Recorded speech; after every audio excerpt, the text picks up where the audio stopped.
Les Égyptiens se sont massivement rendus aux urnes ce samedi pour le référendum sur la Constitution.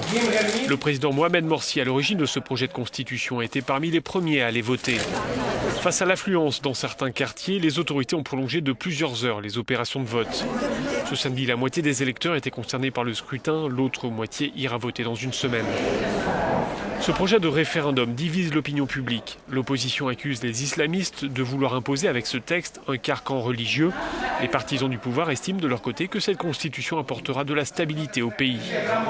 À l'entrée d'un bureau de vote du Caire, notre envoyé spécial a interrogé deux femmes aux avis diamétralement opposés. Je pense qu'avec cette constitution, le pays sera plus stable, l'activité pourra reprendre, les gens retourneront travailler.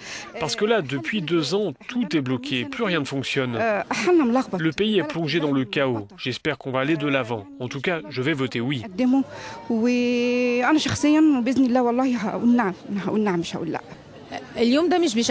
Aujourd'hui, on n'a aucune raison de nous réjouir, estime pour sa part cette électrice.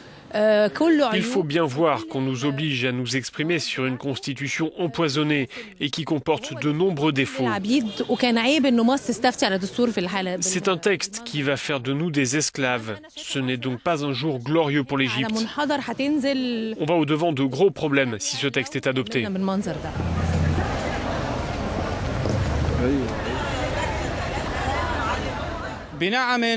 Que ce soit avec le oui ou le non, les Égyptiens vont franchir une nouvelle étape dans l'histoire de leur jeune révolution, estime notre envoyé spécial au Caire.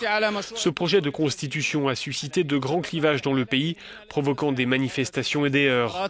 Les Égyptiens espèrent tourner une page, et ce dès l'annonce des résultats, mais rien n'est moins sûr.